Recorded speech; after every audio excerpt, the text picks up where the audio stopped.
Serial Sandiwara Radio Saur Sepuh dalam kisah Singgasana Berdarah. Dalam kisah yang lalu dikisahkan, Ra Kembar yang tidak senang pada Gajah Mada diam-diam membawa pasukannya ke Sadeng untuk mendahului Gajah Mada menyerbu Sadeng. Tindakan kembar tersebut membuat kemarahan di kalangan para pembesar kerajaan Majapahit. Lalu Patih Aryatadah memerintahkan Aditya Warman dan Tumenggung Wayuh untuk bertindak.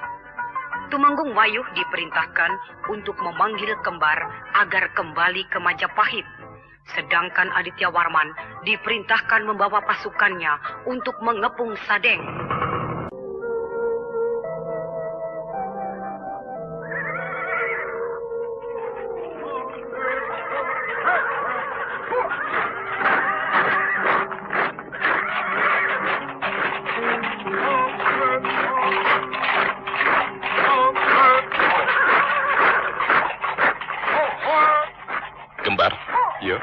Kita sudah sampai di hutan jati. Bagus. Berarti sudah dekat ke Sadeng. Hanya tinggal setengah hari perjalanan. Ya. Perintahkan pasukan untuk berhenti. Kenapa berhenti? Sudah sore. Tidak enak bertempur malam-malam. Jadi malam ini kita beristirahat di sini? Ya. Besok pagi baru mengadakan penyerangan lagi. Ya, baiklah. Pasukan, berhenti!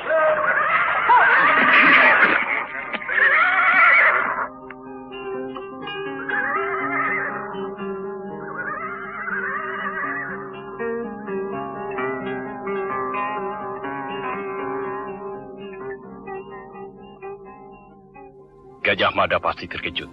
Bahwa tidak semua orang setuju kepada ambisinya. Bukankah rencana pendudukan Sadeng adalah kehendak raja kita, Sri Prabu Tribuana Tunggadewi? Ya, memang.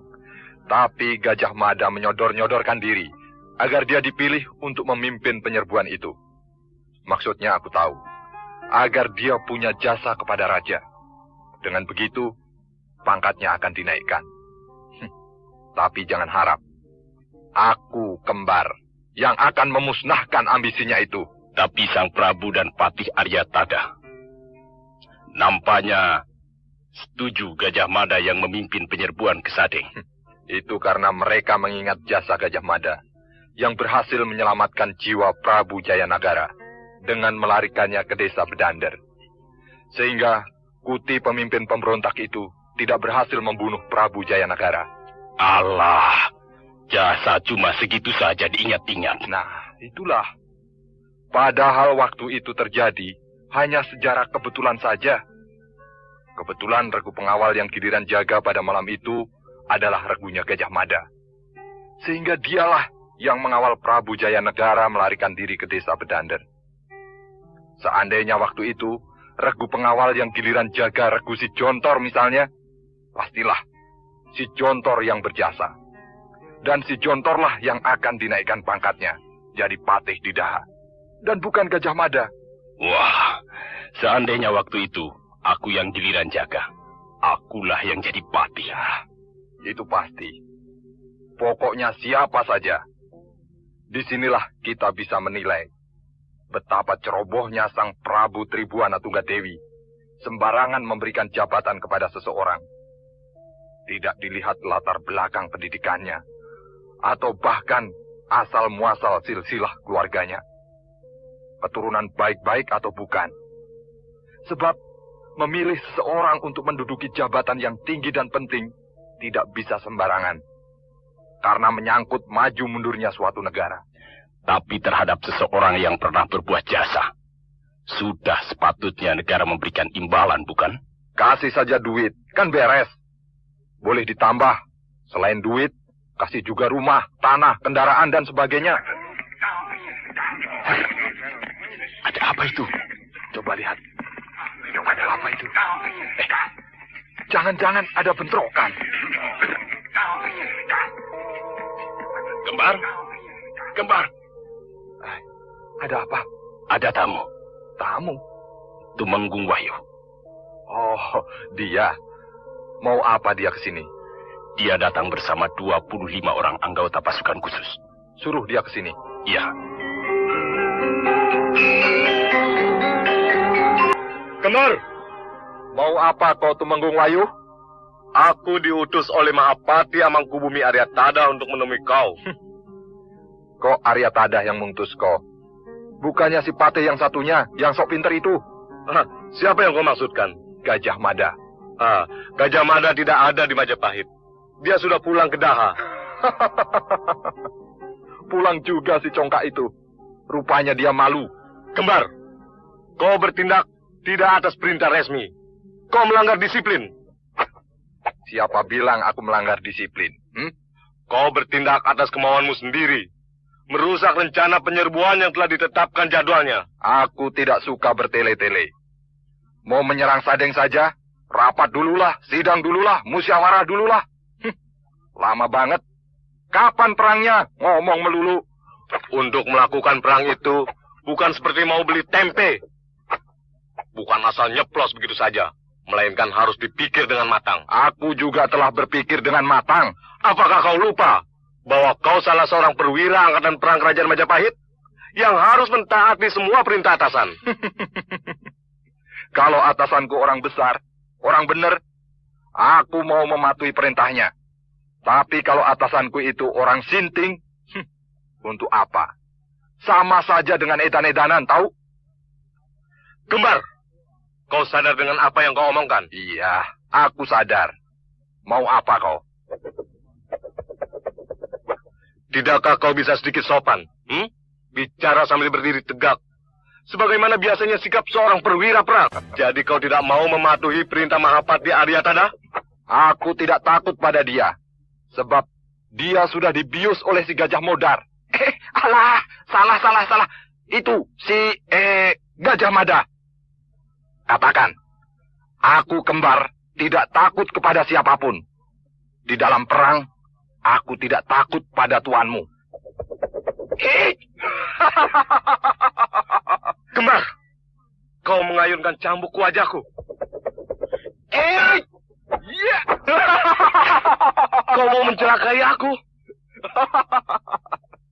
Mau apa kau? Kembar, hentikan cambukmu.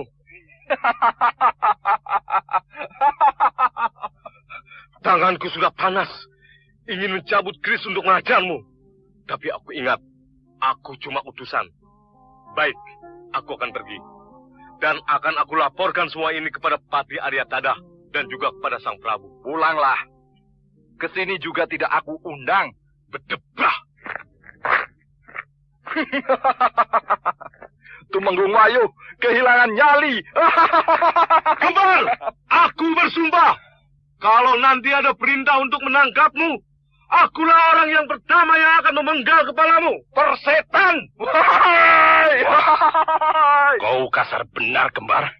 Aku benci melihat tampang para penjilat. Apakah Tumenggung Wayu seorang penjilat? Dia penakut. Tidak pernah sedikit pun berani membangkang pada atasan. Takut dicopot dari jabatannya. Itu bukan penjilat, tapi patuh pada atasan. Itu namanya sama saja. Pasti dia dendam padamu. Bayangkan saja, selama kau bicara sama dia, kau berjalan-jalan di atas batang pohon yang tumbang, sambil petang-tang peteng-teng berkacak pinggang, serta mengayun-ngayunkan cambuk. Malah kau berkali-kali mengayunkan cambuk ke mukanya. Kalau dia tidak berkelit dan berlindung ke balik pohon, pasti mukanya kena oleh cambukmu. Aku tidak takut sama dia. Kalau tadi dia mencabut kerisnya, aku habisi dia. Untung dia bisa menahan diri. Kalau tidak, wah, buntutnya bisa panjang. Kau bisa dituduh pemberontak. Alah, itu sih bagaimana nanti. Lalu, bagaimana rencana kita selanjutnya? Ya, malam ini kita berkemah di sini. Besok pagi berangkat menyerbu Sadeng. Ya.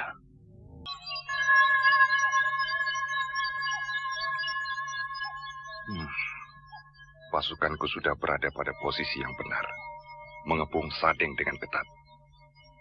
Dan sekarang aku harus ke hutan Wanrak untuk menunggu kedatangan Tumenggung Wayu.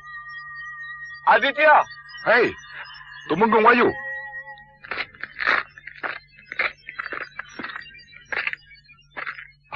Apa kabar, Tumenggung? Kabar buruk. Oh iya?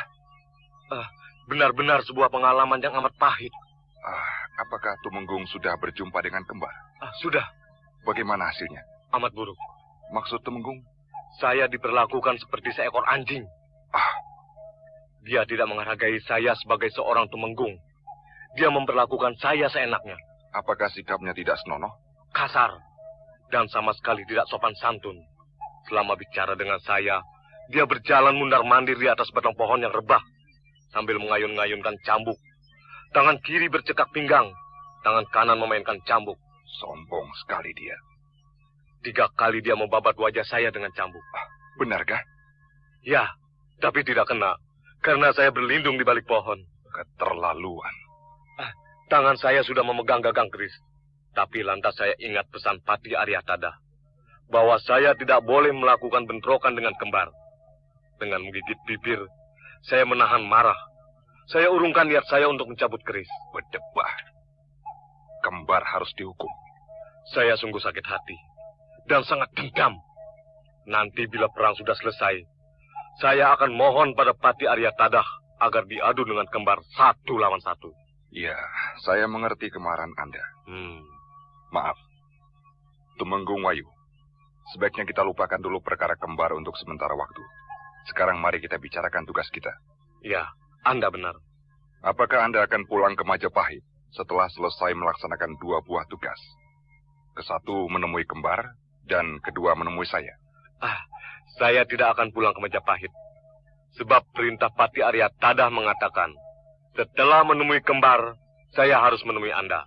Setelah itu, saya harus membantu Anda menggempur Sadeng. Bagus. Kalau begitu mari kita bekerja sama. Bahu-membahu menundukkan Sadeng. Di manakah pasukan Anda? Sudah mengepung Sadeng dengan ketat. Tinggal menunggu perintah untuk mulai menyerbu. Wah, Anda memang hebat. Padahal pasukan kembar baru sampai di hutan Jati. Tapi pasukan Anda sudah sampai di Sadeng. Saya tidak mengambil jalan yang melewati dataran Lembah Ijo, yang terusannya menembus ke hutan Jati. Tapi saya memotong sungai Badadung, jadi bisa lebih cepat mendahului pasukan kembar. Bagus sekali. Lalu, tugas saya apa? Anda membawa beberapa orang. Hanya 25 orang. Tapi mereka semuanya anggota pasukan khusus. Suatu tambahan pasukan yang kuat. Sebab 25 orang pasukan khusus, kekuatannya sama dengan 100 orang pasukan biasa. Ya, mereka bisa kita manfaatkan. Baiklah, Anda boleh membawa pasukan Anda ke sebelah timur. Sebab di sebelah timur itu, medannya sangat sulit. Merupakan dinding batu karang yang terjal. Saya percaya pasukan Anda akan bisa menaklukkan medan yang sukar itu. Baik, segera saya akan berangkat. Selamat berjuang, Tumenggung Wayu. Selamat berjuang, Pangeran Aditya Warman.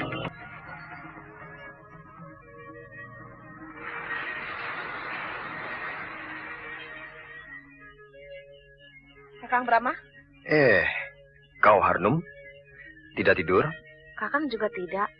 Malah duduk sendirian di sini. Sedang melihat cahaya bulan yang menimpa pucuk-pucuk pepohonan di bawah itu. Gemerlapan seperti pecahan kaca. Soalnya pucuk-pucuk pepohonan itu sudah ada embunnya. Iya, malam sudah larut dan embun sudah turun. Hanya kita berdua yang belum tidur. Ada apa? Ada yang mencurigakan. Apa? Kau lihat di kejauhan sana. Di sebelah kiri punggung bukit itu. Oh, iya. Apa yang kau lihat? Ya. Saya melihat ada gerakan. Dan gerakan itu banyak. Pasukan Majapahit. Hah? Cepat bangunkan Darpana. Ayo.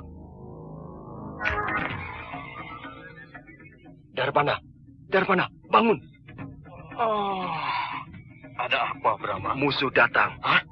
Tentara Majapahit? Iya, mereka bergerak menuju ke sini dari arah barat. Yang benar. Aku dan Harnum melihatnya. Baik, bangunkan semua pasukan. Gempur!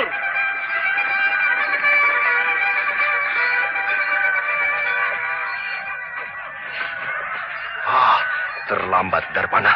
Mereka sudah datang. Kau bilang tadi masih jauh. Di punggung bukit sebelah timur. Dengarkan olehmu baik-baik. Musuh yang menyerbu itu datang dari arah mana? dari arah selatan. Nah, yang aku lihat, yang dari timur, ternyata ada juga yang datang dari arah selatan. Dan yang dari selatan itu yang paling dekat ke sini. Gila, mereka menyerang di waktu malam. Aku rasa musuh menyerang bukan hanya dari timur dan selatan, tapi dari segala arah. Ya, Sadeng dikepung dari segala jurusan. Berdebah! Bangun! Bangun! Musuh datang! Musuh datang!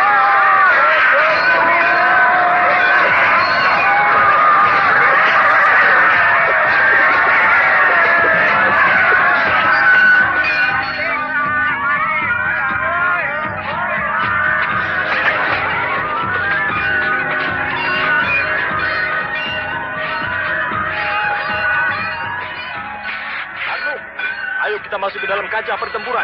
Cari Gardika dan Gendala. Aditya Warman. Tepuk ke Wayu. Pasukan saya sudah selesai menagih tebing karang yang terjal itu. Bagus. Langsung saja serbu tentara Sadeng yang dapat dijumpai. Serbu!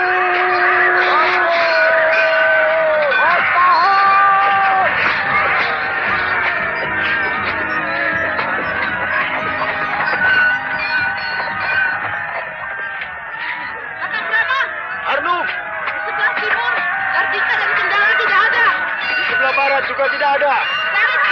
Ya, kau ke utara dan aku ke selatan. Ya. Tunggu.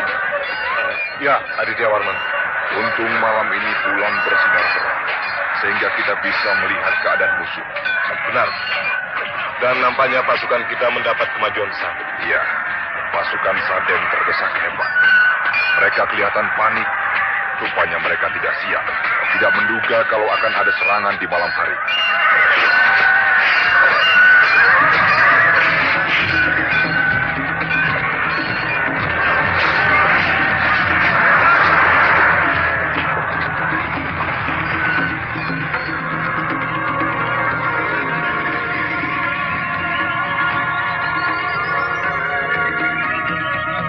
Serbuan tentara Majapahit yang cepat dan tepat itu dan dilakukan pada waktu tengah malam membuat tentara Sadeng kalang kabut. Brahma dan Harnum segera melibatkan diri ke dalam pertempuran, tapi bukan untuk melabrak pasukan Majapahit, melainkan mencari Gardika dan Kendala yang menurut perkiraan mereka ikut di dalam penyerbuan tersebut.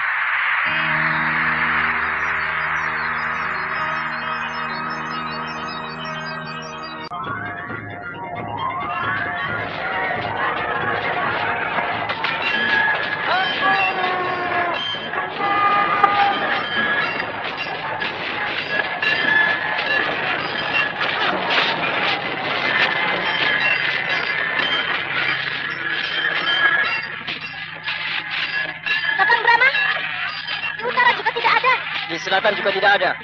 Apa tidak ada ya? Ayo, kita aduk-aduk medan pertempuran ini.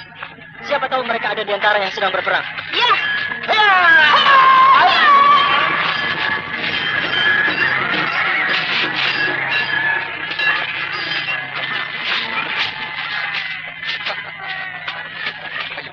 Lihat, pasukan Sadeng semakin terdesak.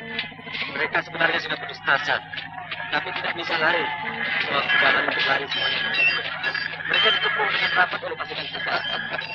Ya, kehancuran mereka hanyalah soal waktu. Kita sudah menjelajahi semua sudut peperangan, tapi Gardika dan Kendala tidak ada. Lihat, Kakang. Itu siapa yang sedang bertarung dengan panglima tentara Sadeng?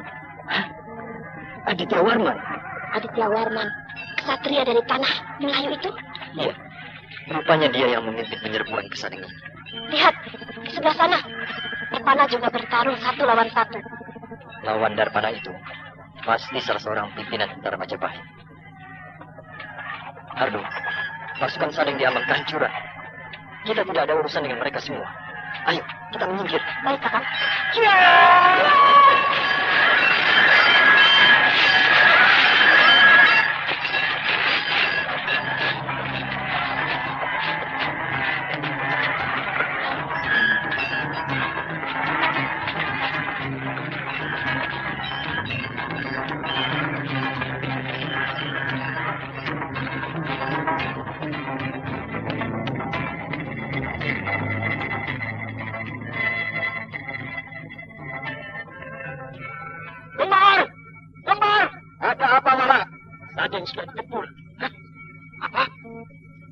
Pasukan mana yang menyerbu Sadeng?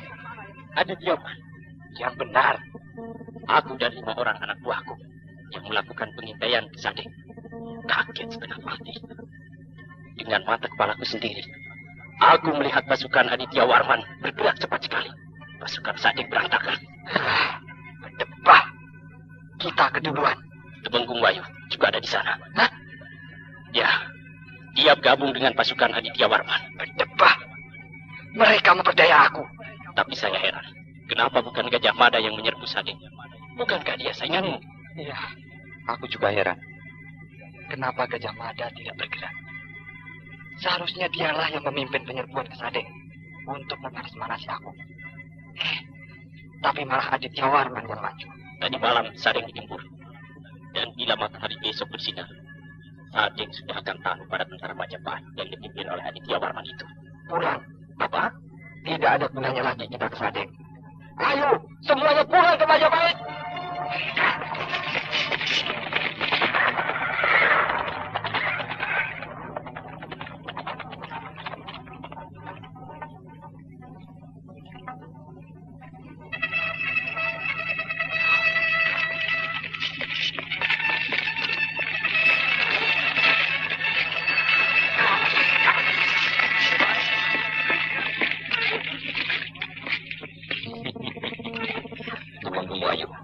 Persis tepat dengan perhitungan kita. Ketika Fajar menyingsing, Sadeng sudah takluk kepada kita. Benar, Paduka. Iya, kita berhasil dengan gemilang. Hanya dalam 1 malam, pasukan satu berhasil kita hancurkan. Dan dengan pengorbanan yang tidak terlalu banyak dari pasukan kita. Selanjutnya, Anda sudah bisa meninggalkanku. Sebab semua pekerjaan yang berat dan sulit sudah terlampaui. Saya rasa Anda bisa mengerjakannya sendiri tanpa bantuan saya. Maksud Anda? Saya sudah bisa pergi, bukan? Ya, tentu saja. Saya akan pulang ke Majapahit. Mewartakan berita gembira ini kepada Sang Prabu Tribhuwana Dewi. Silakan, Temenggung. Tapi bawalah 10 orang anggota pasukan gerak cepat. Selain untuk menjaga hal-hal yang tidak kita inginkan di tengah perjalanan, juga mereka sudah paham benar bagaimana caranya untuk cepat sampai di Majapahit. Terima kasih atas kebaikan Anda.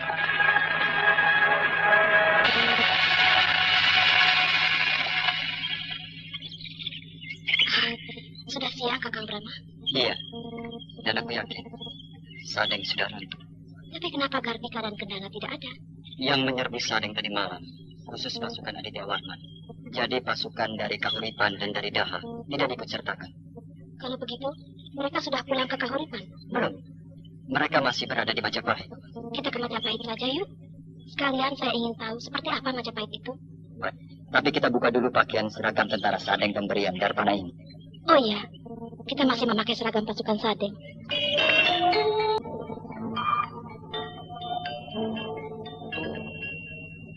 Gardika! Gardika! Ada apa, Kendala? Pasukan kembar sudah datang. Mana? Tadi malam. Oh ya? Mereka berhenti di luar kota. Lalu pasukannya dibubarkan. Selanjutnya pulang sendiri-sendiri. Kenapa begitu? Ya, kenapa begitu? Saya juga tidak tahu. Seharusnya berbaris dengan rapi memasuki keraton. Setelah pimpinannya melapor, baru pasukan dibubarkan. Ini dibubarkan di luar kota. Lalu secara diam-diam tanpa ribut-ribut, masing-masing pulang sendiri-sendiri. Pasti ada apa-apanya. Maksudnya? Mereka tidak pernah sampai di Sadeng. Jadi, aku yakin mereka kalah cepat oleh pasukan Aditya Warman. Lantas kembar malu. Kemudian pulang dan membubarkan pasukannya di luar kota. Kalau begitu, berarti Sadeng sudah diserbu oleh pasukan Aditya Warman. Bukan sudah diserbu lagi, tapi sudah takluk. Hebat. Aditya Warman bergerak sangat cepat dan bertindak dengan tepat. Sehingga kembar dan pasukannya mendapat malu besar. Iya. Ambisinya untuk menjatuhkan nama Gajah Mada gagal total. Sekali lagi seperti yang pernah katakan padamu kemarin. Gagasan Gajah Mada yang melahirkan sebuah taktik yang jitu telah berhasil dengan gemilang. Ya, dia memang hebat.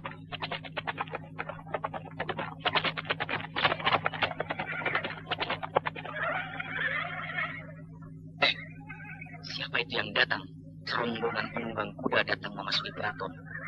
Melihat keadaan kuda-kuda mereka yang kotor penuh lumpur dan para penunggangnya yang kumal dan kecil. Pasti mereka datang dari sebuah medan pertempuran.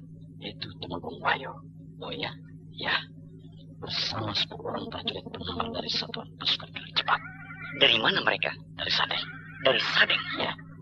Menurut perhitunganku, setelah menemui kembar, Tumenggung Wayu langsung bergabung dengan pasukan Aditya Warman menyerbu Sadeng. Iya.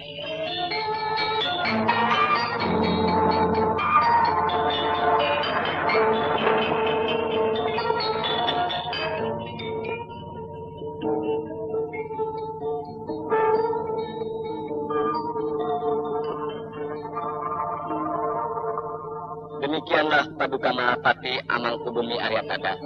Telah hamba laporkan dua berita yang saling bertolak belakang. Yang satu berita buruk, yaitu tentang pertemuan antara hamba dengan kembar. Dan yang kedua berita gembira, yaitu keberhasilan Aditya Warman yang gemilang menundukkan Sadeng. Aku mengucapkan selamat kepadamu, Tumenggung Wayu.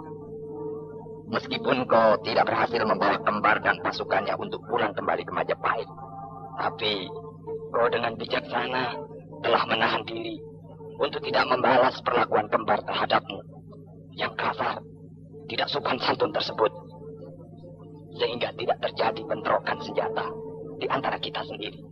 Daulat, Paduka. Dan memang sepatutnya lah kembar itu dihukum. Akan tetapi dia harus bijaksana pula dalam hal ini. Sebab dengan menghukum kembar akan menambah suramnya suasana perpecahan di antara kita. Sebab tak kurang dia mempunyai pengikut. Akan tetapi Paduka, bila tidak dihukum, kebiasaan buruk itu dapat menular kepada para pimpinan keras yang berhaluan radikal. Iya, benar. Akan tetapi yang paling tepat di sini bukan menghukum kembar, melainkan dengan memberi teguran yang disertai peringatan yang keras pula. Nah, dengan cara bahwa mulai saat ini kembar tidak diperkenankan lagi memimpin pasukan. Ya, saya kira itu sudah cukup. Bila mana tetap membangkang, saya mohon agar Paduka segera melakukan hukuman yang berat.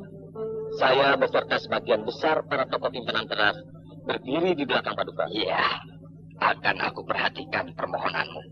Terima kasih Paduka.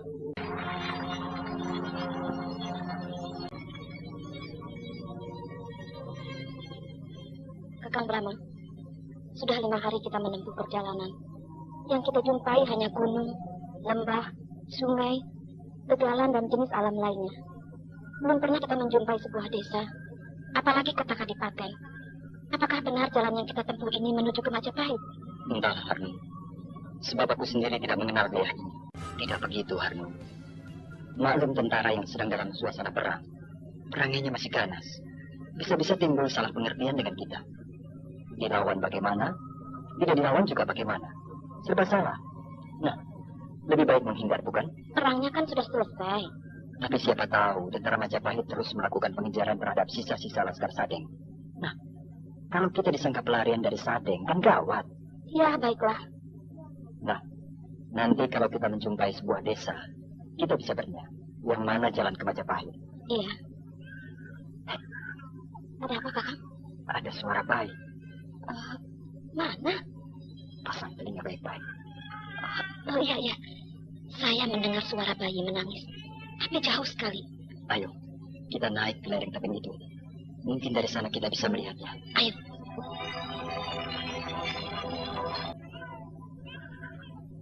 Nah, dari ketinggian ini, suara bayi menangis itu agak jelas kedengarannya. Tapi bayinya di mana ya? Kau layangkan pandanganmu ke sana. Aku ke sebelah sana. Iya. Itu dia. Mana? Tuh, di bawah sana. Seorang perempuan sedang berlari-lari sambil menggendong bayi.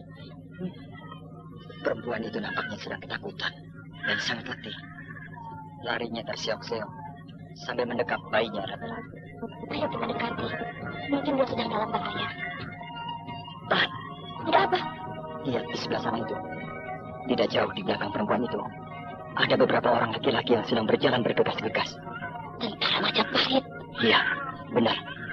Semuanya memakai pakaian seragam tentara Majapahit. Pasti mereka sedang mengejar-ngejar perempuan yang membawa bayi itu. Oh, kenapa tentara Majapahit mengejar-ngejar seorang perempuan? Bawa bayi lagi. Perempuan yang menggendong bayi itu nampak seorang perempuan bangsawan. Parasnya sangat cantik. Kulitnya kuning langsat, tubuhnya semampai. Dan pakaiannya, meskipun sudah robek-robek kena duri dan ranting pohon, Nampak jelas, pakaiannya itu pakaian yang mahal. Iya, kebayanya sangat bagus. Dan juga perhiasan yang dipakainya, perhiasan mahal. Siapa dia ya?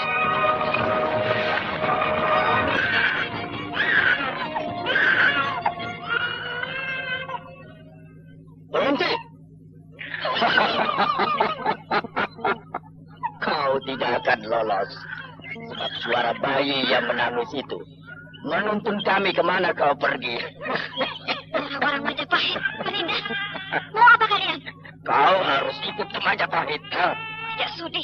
Jangan paksa kami menggunakan kekerasan. Daripada jadi permainan orang Majapahit, lebih baik aku mati. Siapa yang akan mempermainkanmu? Nah, kau akan dijadikan istriku secara baik-baik. Dan bayi itu akan aku jadikan anakku juga. Tidak punya perasaan. Suamiku kalian bunuh, lalu aku akan diboyong juga. Hah. Pergilah kalian orang-orang Majapahit. Hanya dari hadapanku. Kau keras kepala. Terpaksa aku menggunakan kekerasan. Berani kalian menyentuhku, aku akan bunuh diri. Ingatlah pada bayi itu. Dia memerlukan seorang bapak. Anakku ini akan mati bersamaku. Aku akan meloncat terjun ke dalam jurang itu bersama anakku. Kenapa Anda putus asa? Bunuh diri adalah perbuatan dosa.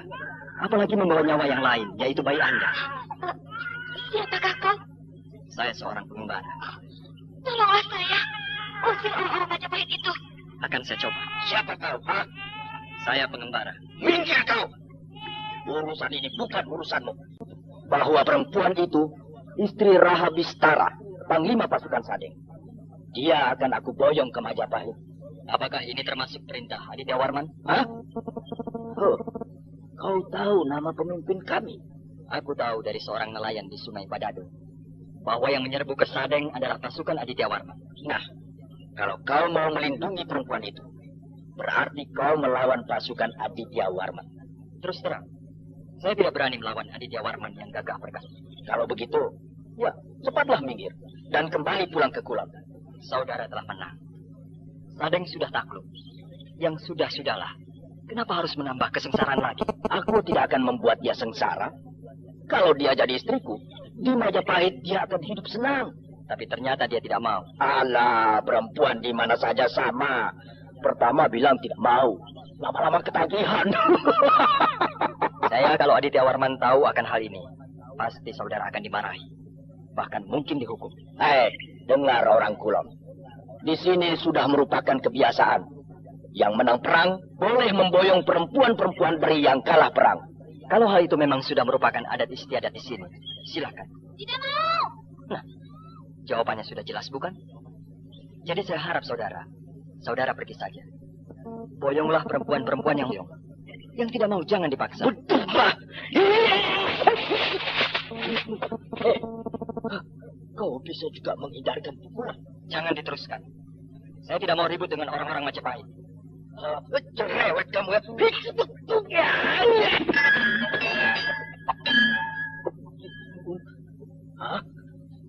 Pedangku terlempar. Aduh. Tanganku kesemutan. Saudara yang menyerang. Saya hanya membela diri. Pasukan, kamu orang ini. Tangkap!